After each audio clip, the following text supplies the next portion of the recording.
A very good morning to all students. In the last video of class 11th accountancy, we discussed chapter number 3, that is recording of transaction. First, in the chapter 3 you learn that all the business transactions are first recorded in the journal and then they are posted in the ledger accounts. A small business may be able to record all its transactions in one book only, that is journal. But as the business expands and the number of transactions becomes large, it may become cumbersome to generalize each transaction. For quick, efficient and accurate recording of business transaction, journal is subdivided into special journals. Many of the business transactions are repetitive in nature. They can be easily recorded in the special journal. Each means for recording all the transaction of a similar nature. For recording, for example, all cash transaction may be recorded in the one book, that is, and all credit sales transaction in another book, and all credit purchase transaction at another book, and so on. These special journals are called day books or subsidiary book. Transactions that cannot be recorded in any special journals are recorded in journal called journal proper. Special journals have economical and make division of labor possible in accounting work. In this chapter we discuss the following special purpose book, that is a cash book, purchase return book, sales return book and journal proper. So last chapter में हमने discuss किया कि सबसे पहले हम किसी भी transaction को सबसे पहले जर्नल में रिकॉर्ड करते हैं. अगर बिज़नेस का साइज़ छोटा है, एक स्मॉल बिज़नेस है, तो वो सारे ट्रांजैक्शन को एक बुक में रिकॉर्ड कर सकता है, उसे हम लोग जर्नल बोलते हैं.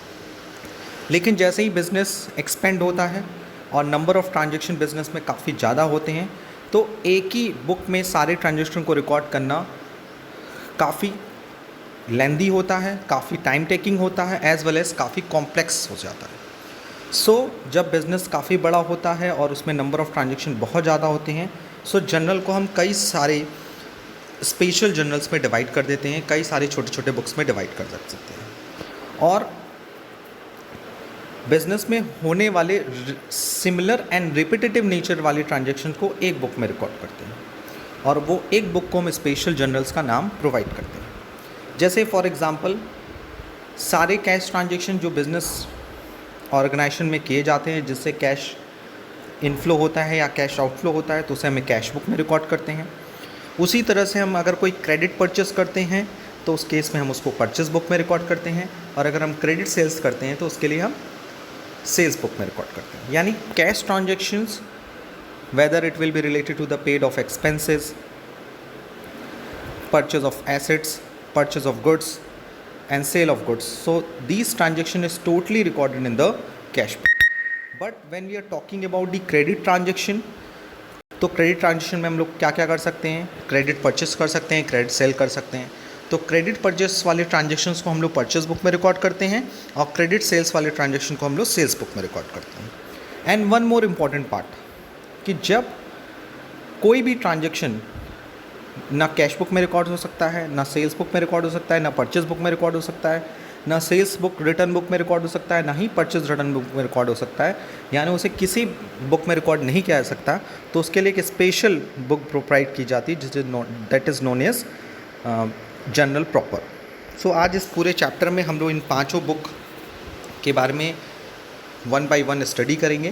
तो at the beginning of this chapter I want to say that in this chapter we discuss the subsidiary book of journal, that is known as the sub journal, and these journals can be classified into 5 category of the books, that is a cash book, purchase return book, sales return book and journal proper.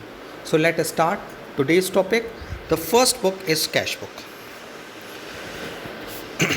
The first book is a cash book. So the cash book is a book in which all transactions relating to the cash receipts and cash payment are recorded.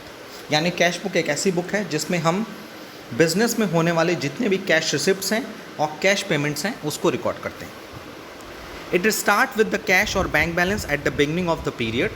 यानी ये book कब कैसे start होती है? जितना starting में, accounting year के starting में जितना हमारे पास कैश या बैंक बैलेंस होता है उसको हम सबसे पहले राइट डाउन करते हैं. Generally it is made on monthly basis और cash book monthly basis prepare की जाती है, 1 जनवरी टू 31 जनवरी, फिर 1 फरवरी 28 फरवरी, 1 March two 31 March, so on. This is a very popular book and is maintained by all organization, big or small, profit or not for profit organization. Means कि ये जो book है वो काफ़ी पॉपुलर बुक है और इसे हर तरह के ऑर्गेनाइजेशन के थ्रू प्रिपेयर किया जाता है, चाहे वो ऑर्गेनाइजेशन बड़ा हो चाहे छोटा हो, चाहे प्रॉफिट कंसर्न हो चाहे नॉन प्रॉफिट कंसर्न हो. It serve the purpose of both journal as well as the ledger account. और it is a very important part of this book कि ये बुक जो है 2 तरह की क्वालिटी रखता है, जर्नल्स की भी एज वेल एज लेज़र की भी. यानी कि हमें अलग से जर्नल भी प्रिपेयर नहीं करना पड़ता है और ना ही एक separate account, ledger account that is a cash account भी हमें प्रिपेयर करने की आवश्यकता नहीं होती है. So cash book is a book in which we record all the cash transaction, that is a cash receipts and cash payments. This book start with the cash and bank balance at the beginning and it is made on monthly basis, and this kind of book is prepared by all the organization, big or small, profit and non-profit concern.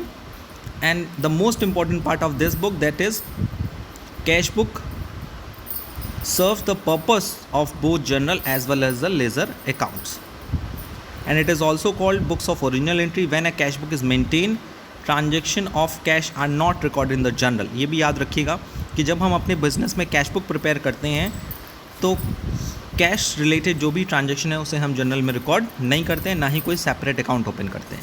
यानी जैसे journal में हम लोग cash transactions को record करते थे तो उसको भी इसमें रिकॉर्ड नहीं किया जाता और अलग से भी कोई सेपरेट अकाउंट प्रिपेयर करने की ज़रूरत नहीं होती जैसे हम लेज़र में बनाते थे cash account.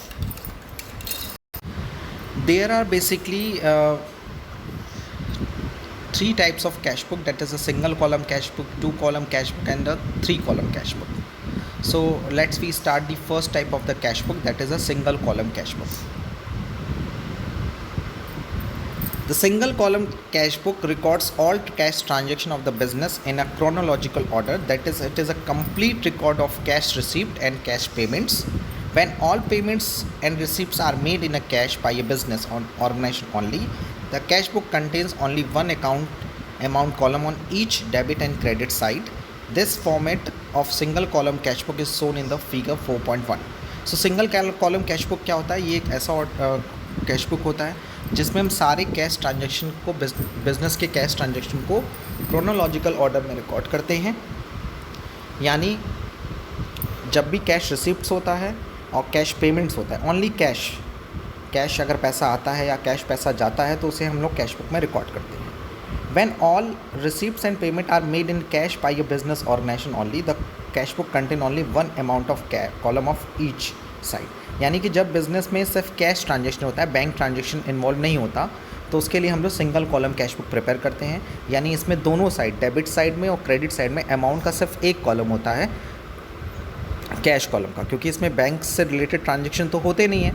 So single column cash book relates to the cash transaction of the business, that is the cash receipts and cash payments. So इसका फॉर्मेट आप लोग अपने कॉपी में नोट कर लिए. The format of cash book of single column, you know, in this side the debit and credit side में सिर्फ एक ही अमाउंट का कॉलम होता है और ये अमाउंट का कॉलम कैश को शो करता है. Okay, and it is very important for this format कि इसमें हम लोग डेबिट साइड्स में रिसिप्ट्स को रिकॉर्ड करते हैं और क्रेडिट साइड में पेमेंट्स को. ऐसा क्यों? Because of in the last chapter you already discuss the traditional rule of accounting, that is a cash is a real assets. You know, cash एक रियल एसेट्स है. सो जब भी कैश रिसीव होता है, जब भी कैश बिजनेस में आता है, so debit what comes in and credit what goes out. यानी बिजनेस में जब कैश आता है तो उसको डेबिट करते हैं और जब कैश जाता है यानी पे होता है, सो उस सिचुएशन में कैश को क्रेडिट करते हैं. Recording of entries in the single column cash book and its main balancing illustration by example. Consider the following transactions of Mrs. Rupa traders. Observe how they are recorded in a single column cash book. So हमें single column cash book को study करते हैं, कैसे हम उसको cash book में record करते हैं, एक इलस्ट्रेशन के थ्रू उसको समझने की कोशिश करते हैं. तो पहले फॉर्मेट को देख लेते हैं. टोटल कैश बुक के जो फॉर्मेट्स हैं उसमें डेबिट साइड में 4 कॉलम होते हैं और क्रेडिट साइड में भी 4 कॉलम होते हैं. डेबिट साइड के जो 4 कॉलम हैं which are started with the date, receipts, ledger folio and amount, and credit side के जो 4 कॉलम है उसमें आता है date, payments, LF and amount. In the debit side, we record all the receipts, and in the credit side, we record all the payments of the cash. So, the details which are as follows. The question is 2017 November 1, cash in hand 30,000. November 4, cash received from Gurmeet 12,000. November 8, insurance paid annual installment 6,000. November 13, purchased furniture 13,800. November 16, sold goods for cash 28,000. November 17, purchased goods from Mudit in cash 17,400. November 20, purchased stationery 1,100. November 24, cash paid to Rukmani in full settlement of account 12,500. And November 27, sold goods to Kamal for cash 18,200. November 13, paid monthly rent 2,500. November 30, paid salary 3,500. And November 30, deposited in the bank. सो ये सारे transaction को हमें 1 column cash book या single column cash book में record करना है. सो इसमें हम लोग सबसे पहले आप क्वेश्चन के स्टार्टिंग में देखिए कि लिखा है कैश इन हैंड. तो आपके पास पहले से ऑलरेडी कैश का बैलेंस कितना है 30,000. तो it is a positive balance. So positive balance को हम लोग कहाँ रिकॉर्ड करेंगे, डेबिट साइड में. कैश रिसीव फ्रॉम गुरमीत, तो कैश मिल रहा है हमको. So you know very well कि कैश जब मिलेगा तो किस साइड रिकॉर्ड करेंगे, डेबिट में. इंश्योरेंस पेड, पैसा जाएगा क्रेडिट में. पेड परचेज फर्नीचर, तो पैसा जाएगा क्रेडिट में. And sold goods for cash, तो जब हम कैश में कोई सामान बेचेंगे तो हमारे पास पैसा आएगा, दैट इज़ डेबिट में. Purchase goods from Mudit in cash, यानी अपने गुड्स परचेस किया कैश में तो उसको क्रेडिट में रिकॉर्ड करेंगे. परचेस स्टेशनरी, अगर हम स्टेशनरी परचेस करेंगे तो पैसा जाएगा तो उसको क्रेडिट में रिकॉर्ड करेंगे. और अगर हम अपना कैश पे कर रहे हैं, कैश पे मतलब पेमेंट्स ऑफ द कैश, तो ये भी क्रेडिट में रिकॉर्ड होगा. So basically we can say कि जब आपको पैसा मिलेगा सो उसको डेबिट में, और जब पैसा जाएगा तो उसको क्रेडिट में रिकॉर्ड करेंगे according to the real account rule, that is debit what comes in and credit what goes out. And one more important things related to the format of the cash book, all the receipts side started with 2 and all the payment side started with the by. Okay जब भी हम cash book prepare करेंगे तो जो receipt side से उसको 2 से start करेंगे और पेमेंट साइड को y से स्टार्ट करेंगे. नेक्स्ट ट्रांजेक्शन की तरफ मूव करते हैं. Sold goods to Kamal for cash 18,200. So इसको हम लोग डेबिट में रिकॉर्ड करेंगे बिकॉज ऑफ हमने पैसा रिसीव किया है. पेड मंथली रेंट, अगर हम मंथली रेंट पे करेंगे तो पैसा जाएगा क्रेडिट में. पेड सैलरी क्रेडिट में. और डिपॉजिटेड इन बैंक, बैंक में अगर पैसा डिपॉजिट करेंगे तो जाहिर सी बात है bank is a receiver where is a हमारे पास से पैसा जाएगा. सो बेसिकली आपका फंडामेंटल रूल ये है the preparation of cash book, if any amount received through any kind of transaction, so it will be recorded in the debit side with started prefix to. And if any amount paid to any person or cash outflow from the business, so it will be recorded in the credit side of the cash book and it will be started with the prefix by. so इस transaction को हम लोग सबसे पहले start करते हैं. इसमें सबसे पहले इंपॉर्टेंट बात ये कैश इन हैंड, इसको कैसे रिकॉर्ड करेंगे. तो cash in hand is the opening balance of the cash book of the month November, क्योंकि आप इसमें देख रहे हैं कि नवंबर 1 से लेकर नवंबर 30 तक का ट्रांजेक्शन गिवन है. So we can easily understand कि इसमें नवंबर 1 से लेकर नवंबर 30 तक की चीज़ें रिकॉर्ड करनी है. तो ओपनिंग बैलेंस कब है, नवंबर 1 को, और क्लोजिंग बैलेंस है नवंबर 30 को. सो ओपनिंग बैलेंस को हम लोग कैसे रिकॉर्ड करते हैं, इसके लिए कैश बुक अपने सामने देखते हैं. ये देखिए सॉल्यूशन है कैश बुक का. इसमें आपने देखा सबसे पहले हमने हेडिंग लिखा the cash book,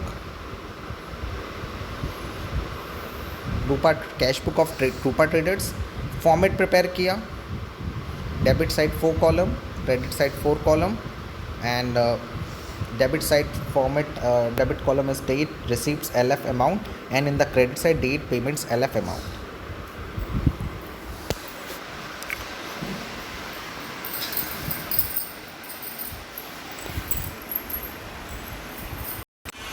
So on the November 1, 2017, you have a balance of 30,000.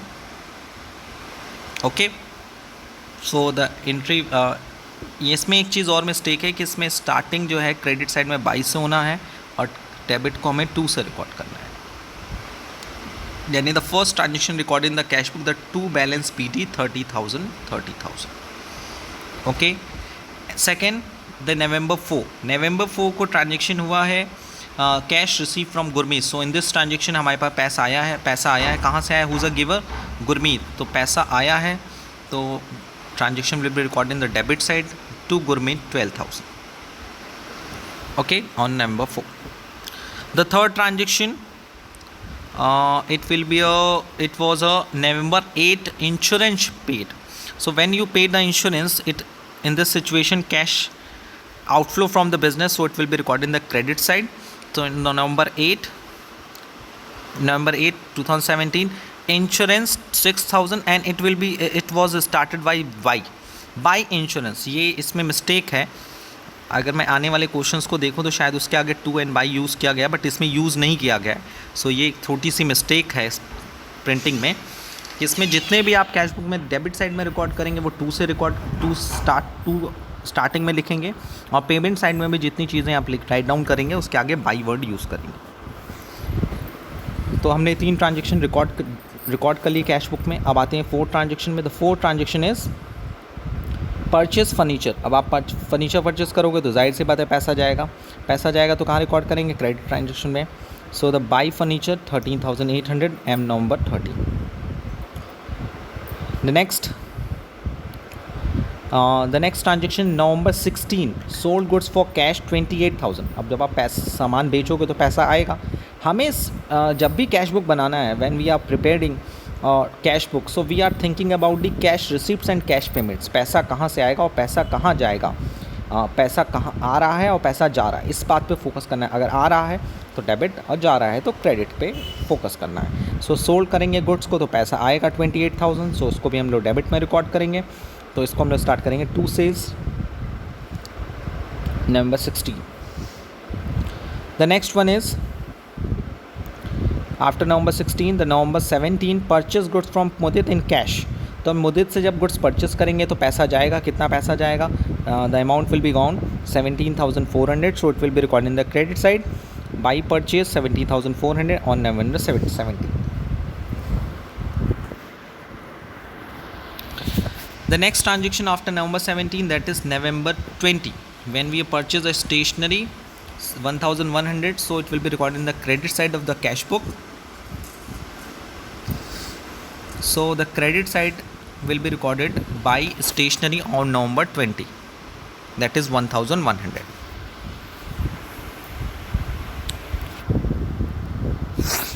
Next one after November 20, November 24, you know very well, we paid to Rukmani in full settlement of account, that is 12,500. सो इसमें भी पैसा जा रहा है. तो जब पैसा जाता है, और किसको हम पैसा दे रहे हैं? Rukmani. So by Rukmani 12,500 in the credit side November 24. Next transaction is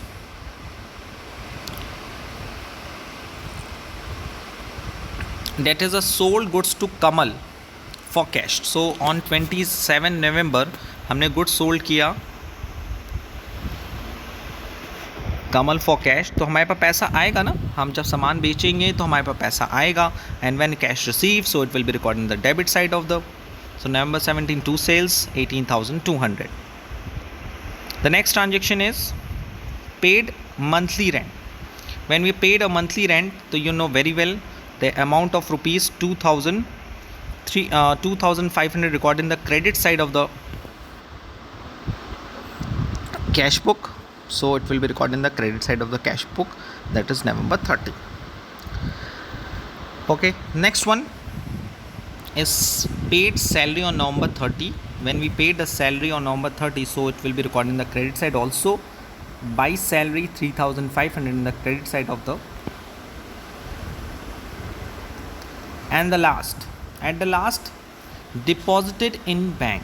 Deposited in the bank means who's a receiver? Bank is a receiver. So in the credit side of the bank, cash book, by bank 8,000. Okay. अब यानी first of all we take all the transaction, and उन सारे transaction से सबसे पहले हमने ये पता करने की कोशिश की कि किस ट्रांजेक्शन से कैश रिसीप्स हो रहा है और किस ट्रांजेक्शन से कैश पे हो रहा है. अगर कैश रिसीप्स हो रहा है तो उसे हम लोग कैश बुक के डेबिट साइड में रिकॉर्ड करेंगे, और अगर कैश का पेमेंट हो रहा है, कैश आउटफ्लो हो रहा है, तो उसे हमें कैश बुक के क्रेडिट साइड में रिकॉर्ड करेंगे. And there after when we record all the transaction given in the question, हमने सारी ट्रांजेक्शन को रिकॉर्ड कर लिया, डेबिट साइड के भी और क्रेडिट साइड के भी. Now we take the balance. What is balance? जैसे हमारे पास ऑलरेडी पहले से एक बैलेंस था 30,000, उसी तरह से हमारे पास क्रेडिट में भी कुछ बैलेंस हो. अब उस बैलेंस को कैसे पता करेंगे? तो उसके लिए देखिए, दिमाग आपको ये लगाना है कि आपके पास डेबिट में जितना पैसा है वो आपके पास आया है रिसिप्ट से, और क्रेडिट में आपने वो सारे कैश को रिकॉर्ड किया जो पैसा गया है, पे हुआ है.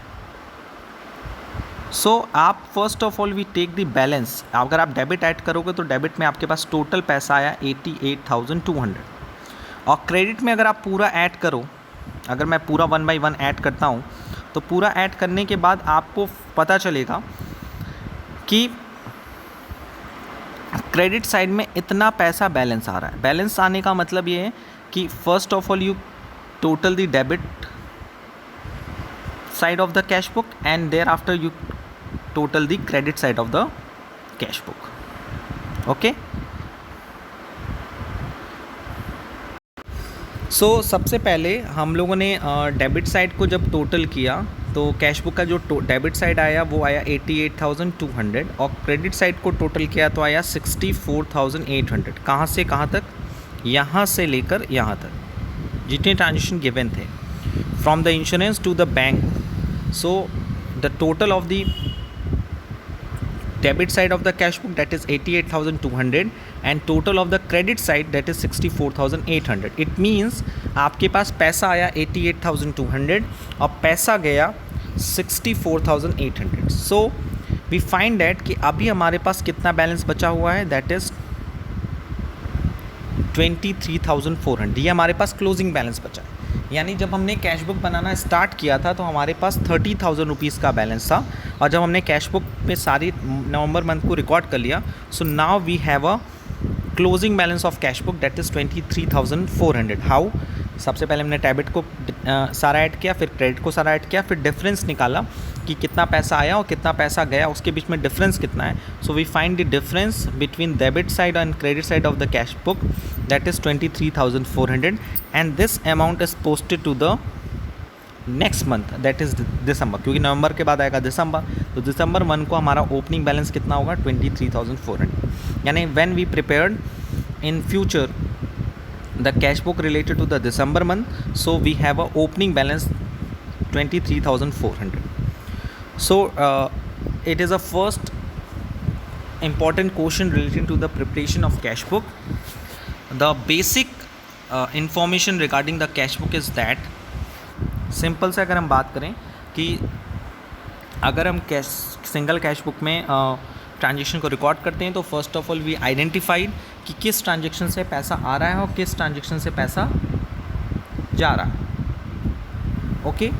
और फिर जिस ट्रांजेक्शन से पैसा आता है उसे डेबिट साइड में रिकॉर्ड करते हैं, और जिस ट्रांजेक्शन से पैसा जाता है तो उसे हमें क्रेडिट साइड में रिकॉर्ड करते हैं. And after recording all the transaction in the cash book related to the cash receipts and cash payments, we calculate the difference in a cash book. We find the difference कि कितना हमारे पास balance बचा हुआ है, that is the closing balance of the cash book, and furtherly it will be transferred to the next month as a opening balance. Okay. So ये पूरा उसका एक्सप्लेनेशन गिवन है कि हमने कैसे उसको पोस्ट किया, और उसके बाद हम लोगों ने सब्सिडरी अकाउंट को फॉलो किया. Now we will move to the second type of cash book, that is double column cash book. The double column cash book, in this type of cash book there are 2 columns of amount on each side of the cash book. In fact, nowadays bank transactions are very large in number. In many organizations, as far as possible, all receipts and payment are effected through bank. A businessman generally opens a current account with a bank, and bank do not allow any interest on the balance in current account, but charge a small amount called incidental charges for service rendered. For depositing cash checks in a bank account, a form has to be filled, which is called a pay slip. It contains a counterfolio also, which is returned to the customer with the signature of the cashier and as a receipt. The bank issues blank checks forms to the account holder for withdrawing money. The depositor writes the name of the party to whom payment is to be made after the words pay printed on the check. Checks forms have been printed words bearer, which means payment is to be made to the person whose name has been written after the use words pay or the bearer of the checks. When the word bearer is struck off by drawing a line, the check becomes an order check. It means payment is to be made to the person whose name is written on the check or to his order after the proper identification. Checks are generally crossed in a practice. These payments of the cross check cannot be made direct to the party on the counter. It is to be paid only through a bank. When two parallel lines are drawn across the check, it is said to be crossed. When various types of crossing provide different degrees of safety to the payments are shown in the figure 4.4.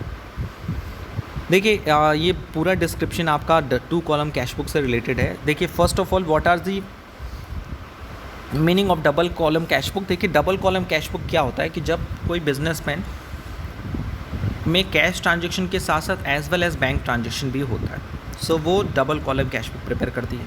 यानी वो cash में भी transaction कर रहा है as well as वो bank से related भी ट्रांजेक्शन कर रहा है. और आज के इस डिजिटाइजेशन की वर्ल्ड में you know very well most of the transaction are done with the help of banks. So जो बिजनेसमैन है जहाँ पे कई सारे ट्रांजेक्शन होते हैं तो वो cash transaction as well as bank transaction को रिकॉर्ड करने के लिए अलग से कोई बुक नहीं बनाते, अलग अलग कोई बुक मेंटेन नहीं करते, बल्कि वो एक साथ ही एक कैश बुक प्रिपेयर करते हैं. That is known as double column cash book. अब ये डबल कॉलम कैश बुक में क्या होता है, अमाउंट के 2 कॉलम होते हैं. जैसे मैंने अभी आपको बताया आपको कि सिंपल कैश बुक में अमाउंट का 1 कॉलम होता है, बट यहाँ पे अमाउंट के 2 कॉलम होंगे, डेबिट साइड में भी और क्रेडिट साइड में भी. सो इसमें डेबिट साइड में डेट, पर्टिकुलर, LF, कैश होगा और बैंक भी होगा. उस तरह से क्रेडिट साइड में date, particular, LF, cash column भी होगा और बैंक कॉलम भी होगा. So in the double column cash book we prepare the 2 column on each side, that is debit side and credit side, cash column as well as the bank column. First point is clear. अब what is the purpose of preparing of bank column in the cash book? Because you know very well every businessman generally opens a current account with a bank, यानी वो current account bank से open करता है. Bank इन सारे current account पे कोई interest तो देता नहीं है, लेकिन जनरली वो कुछ चार्ज करता है फ्रॉम द बैंक होल्डर. उसको हम लोग इंसिडेंटल चार्जेस कहते हैं. और यू नो वेरी वेल अब बैंक से ट्रांजेक्शन करने के लिए बेसिकली 2 तरह की चीज़ें होती हैं. अगर आप बैंक में पैसा डिपॉजिट करना है या पैसा आपको विड्रॉ करना है. अगर आपने पैसा जमा करना है बैंक में, तो बैंक में पैसा जमा करने के लिए आपको पे इन स्लिप प्रोवाइड की जाती है. ये पे इन स्लिप क्या होता है, this figure is also given in this. ये पे इन स्लिप, इसमें आप और आपने कभी कभी बैंक में अगर पैसा जमा भी किया होगा तो इस तरह की पे इन स्लिप होती है. इसमें आप इन्फॉर्मेशन फिल करके बैंक में पैसा जमा करते हैं. और बैंक में पैसा जमा करने के लिए ये पे इन स्लिप जो होती है, इसमें आप अपना अकाउंट नंबर, अपनी डिटेल्स, अपने सिग्नेचर, अपने अमाउंट, सब चीज़ों को फॉलो करके अपना अकाउंट नंबर जिसमें आप पैसा जमा करना चाहते हैं वो सारी चीज़ें फिल करने के बाद इसका जो ये साइड है ये आपको रिटर्न कर दिया जाता है. इस पर बैंक का जो कैशियर होता है वो इस पर साइन करता है और आपको एज अ रिसीविंग प्रोवाइड करता है कि आपने बैंक में पैसा जमा कर दिया. And this side is kept by the receiver, receipt, cashier of bank as a proof कि आपने बैंक में पैसा जमा किया है. तो दोनों साइड है, रिसीवर के पास भी एक कैश रिसिप्ट जाती है और जो पैसा जमा कर रहा है द अकाउंट होल्डर उसके पास भी एज अ प्रूफ एक डॉक्यूमेंट होता है कि उसने इतना पैसा बैंक में जमा किया. सो ये पहली बात होगी. दूसरी बात यहाँ पे ये है कि पैसा जमा करने के लिए पेन स्लिप का यूज़ किया जाता है एंड पैसा विड्रॉ करने के लिए 2 चीज़ें हैं. एक तो हम चेक का यूज़ करते हैं, चेक का यूज़ करते हैं, you know very well. Cheque जो यूज़ करते हैं हम लोग, ये चेक का फॉर्मेट है. इस चेक में they are various kind of cheque. Cheque का यूज़ हम लोग खुद के लिए पैसा विड्रॉ करने के लिए भी करते हैं. तो यहाँ पे में हम लोग सेल्फ वर्ड यूज़ करते हैं, अकाउंट नंबर आपका रहता है, उसमें सारी इन्फॉर्मेशन, यहाँ रुपीज़, यहाँ डिजिट में या वर्ड्स में, और यहाँ आपके साइन होते हैं. साइन होने के बाद आप बैंक में प्रेजेंट करते हैं इस चेक को, सेल्फ पर्पज़ के लिए भी पैसा निकालते हैं. सो आप हो सकता है अकाउंट होल्डर जो है वो खुद के लिए पैसा निकाल सकता है फॉर्म से, तो उसके लिए भी चेक के यूज़ हो सकते हैं। और पेमेंट के लिए भी, अगर उसे किसी पार्टी को पेमेंट करना है तो पेमेंट करने के लिए भी वो चेक का यूज़ कर सकता है। और ये चेक दो तरह का होता है, एक बियरर चेक और एक क्रॉस चेक। बियरर चेक क्या होता है कि वो चेक का पेमेंट उसी को मिलता है जिसके पास वो चेक होता है। It means what is the meaning of bearer cheque? Bearer cheque are those cheque the payment of these check is to be received by the holder of the check, whereas a cross check means account pay check, and such kind of checks payment has to be made to the respective account number, यानी आप सिर्फ उसी बंदे को उसका पैसा मिलेगा जिसका नाम इस पे कॉलम के सामने राइट डाउन होगा। यानी पे में अगर आपने राम का नाम लिख दिया तो राम के पास जब ये चेक होगा तो राम अपने अकाउंट के साथ इस चेक से पैसा रिसीव कर सकता है। तो पे के सामने अकाउंट नंबर की ज़रूरत नहीं होती, बल्कि हाँ उस बंदे का नाम आप मेंशन कर सकते हैं जिसको आप चेक इशू करना चाहते हैं। सो चेक का पर्पस सेल्फ विड्रॉवन के लिए भी यूज़ हो सकता है, एज वेल एज किसी थर्ड पार्टी को पेमेंट करने के लिए भी यूज़ हो सकता है। रही बात उसकी अकाउंटिंग ट्रीटमेंट की, कि अभी हमने आपको बेसिक इंट्रोडक्शन बताया कि डबल कॉलम कैश बुक होता क्या है। Basically double column cash book is a cash book in which the two side of the amount column on each side, that is debit side and credit side. The first column of amount is related to the cash and second column of the amount is related to the bank transaction. And generally in the present scenario we find that most of the businessmen open a current account in the bank, and he focused on the bank transaction instead of the cash transaction. यानी आजकल जो जितने भी businessman हैं वो cash transaction से ज़्यादा bank transaction पे ज़्यादा बिलीव करते हैं। और उसके लिए उनके पास दो ऑप्शन है, कैश विड्रॉ करने के लिए, कैश और डिपॉजिट करने के लिए। तो डिपॉजिट करने के लिए पेन स्लिप, और विड्रॉ करने के लिए या किसी थर्ड पार्टी को पेमेंट करने के लिए वो चेक का यूज़ करते हैं। सो इसका प्रैक्टिकल इम्प्लीमेंटेशन कि हम कैसे एक डबल कॉलम कैश बुक बनाएंगे, कैसे हम ट्रांजेक्शन को रिकॉर्ड करेंगे, this topics will be related in the next video. So I hope today we cleared all the concept very easily. Apart from this, if you have any kinds of doubt relating to this topic, please ask me in the online classes as well as in the WhatsApp group. आज के लिए इतना ही. Thank you. Thanks a lot.